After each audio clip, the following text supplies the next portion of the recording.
ಸರ್ವೇ ಭವಂತು ಸುಖಿನಃ. ಇಂದಿನ ಭಕ್ತಿ ಸಂದೇಶವನ್ನು ನೋಡೋಣ. ಸ್ವಯಮೇವಾತ್ಮನಾತ್ಮಾನಂ ವೇತ್ತತ್ವಂ ಪುರುಷೋತ್ತಮ ಭೂತಭಾವನ ಭೂತೇಶ ದೇವದೇವ ಜಗತ್ಪತಿ.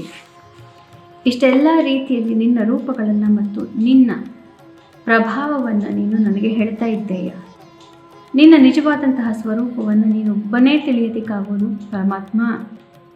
ನಮಗೆಲ್ಲರಿಗೂ ಇದು ಬಹಳವೇ ಕಷ್ಟವಾದಂಥದ್ದು. ಯಾಕೆಂತಂದರೆ ನಿನ್ನ ಈ ವಿಭೂತಿ ವಿಸ್ತಾರ ರೂಪ ಎಷ್ಟು ಹೇಗಿದೆ ಅಂತಂದರೆ ಅದು ಯಾವ ನಮ್ಮ ದಾಸರಲ್ಲಿ ಒಂದು ಪದವನ್ನು ಹೇಳಿದ್ದಾರೆ, ಸಾಸಿರ ಜಿಹ್ವೆಗಳುಳ್ಳ ಶೇಷನೆ ಕೊಂಡಾಡಬಹುದು.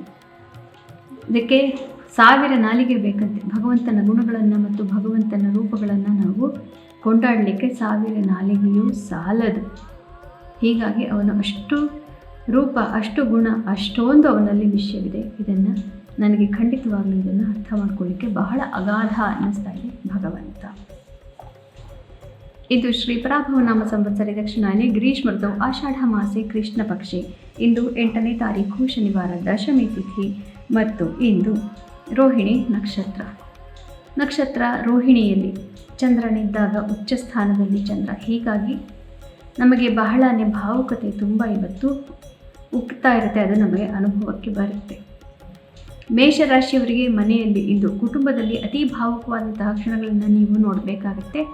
ಕೆಲವೊಮ್ಮೆ ಒಳ್ಳೆಯದಿರುತ್ತೆ, ಕೆಲವೊಮ್ಮೆ ನಿಮಗೆ ಅಯ್ಯೋ ಇಷ್ಟೊಂದು ಭಾವುಕತೆ ಅವಶ್ಯಕತೆ ಇರಲಿಲ್ಲ, ಇಷ್ಟೊಂದು ಸೆಂಟಿ ಆಗುವಂತಹ ಅವಶ್ಯಕತೆ ಇಲ್ಲ ಅನಿಸುವಂತಹ ಸಂದರ್ಭಗಳನ್ನು ನೀವು ನೋಡಬೇಕಾಗಿ ಬರಬಹುದು. ವೃಷಭ ರಾಶಿಯವರಿಗೆ ನಿಮ್ಮ ರಾಶಿಯಲ್ಲೇ ಚಂದ್ರ ಉಚ್ಚ ಸ್ಥಾನದಲ್ಲಿ ಇರುವುದರಿಂದ ಇವತ್ತು ನಿಮ್ಮಲ್ಲೇ ನೀವು ಅತಿ ಭಾವುಕರಾಗ್ತೀರಿ. ಹಿಂದಿನ 2-3 ದಿನಗಳಲ್ಲಿ ಕೆಲವರು ನಿಮ್ಮಿಂದ ದೂರವಾಗಿಬಿಟ್ರೇನೋ ಅನ್ನುವಂತಹ ಭಾವನೆಯಿಂದ ನೀವು ಬಹಳ ಬಳಲುತ್ತಾ ಇದ್ದರೆ ಈಗ ಮನಸ್ಸಿಗೆ ಅತ್ಯಂತ ನೆಮ್ಮದಿ ಪ್ರಾಪ್ತಿಯಾಗಿ ನಾನು ಅಂದ್ಕೊಂಡಿದ್ದು ತಪ್ಪು ಅಥವಾ ನಾನು ಎಲ್ಲವೂ ಸರಿಯಾಗಿಯೇ ಇದೆ, ನನಗೆ ನಾನೇ ಭಾವುಕನಾಗಿ ಬಿಟ್ಟಿದ್ದೆ ಅನ್ನುವಂತಹ ಒಂದು ಅರಿವು ಇವತ್ತು ನಿಮಗೆ ಮೂಡಬಹುದು.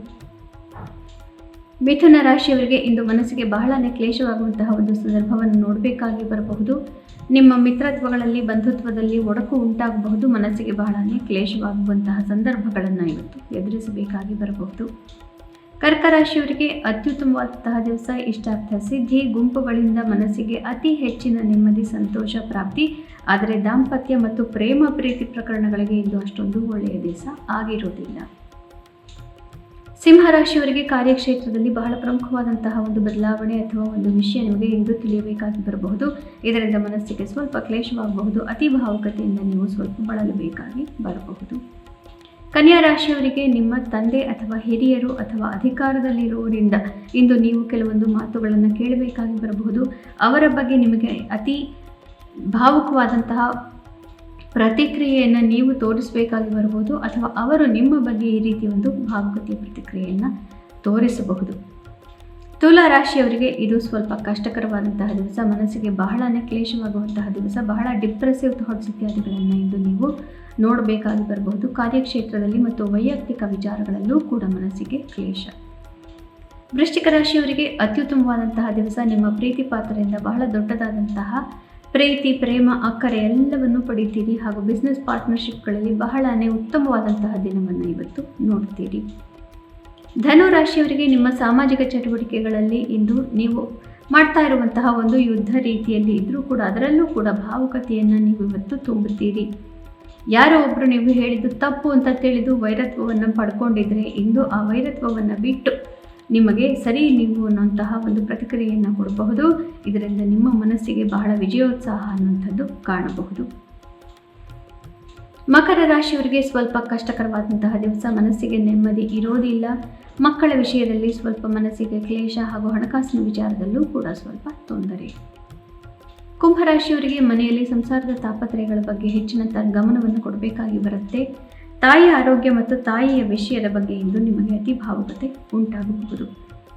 ಮೀನರಾಶಿಯವರಿಗೆ ಅತ್ಯುತ್ತಮವಾದಂತಹ ದಿವಸ, ನಿಮ್ಮ ಪರಾಕ್ರಮ ತುಂಬಾ ಹೆಚ್ಚಾಗಿದೆ. ಮಾತಿನ ಚಾಕಚಕ್ಯತೆಯಿಂದ ಮತ್ತು ಬಂಧುಗಳ ಸಹಾಯದಿಂದ ಎಲ್ಲವನ್ನೂ ಜಯಿಸುವಂತಹ ದಿನ ಇದಾಗಿರುತ್ತೆ. ಪುನಃ ನಾಳೆ ಭೇಟಿಯಾಗೋಣ. ಅಲ್ಲಿವರೆಗೂ ನಿಮಗೆ ತಿಳಿದೇ ಇದೆ ಗೀತಾ ಶ್ಲೋಕಗಳ ಶ್ರವಣ ಪಠಣ ಮನನ ಲೇಖನ. ಇದರಲ್ಲಿ ಒಂದನ್ನು ಕೂಡ ಮಾಡಿದರು ಜನ್ಮಾಂತರದ ಪಾಪನಾಶ. ಶುಭಮಸ್ತು. ಶ್ರೀಕೃಷ್ಣ ವಿಜಯ.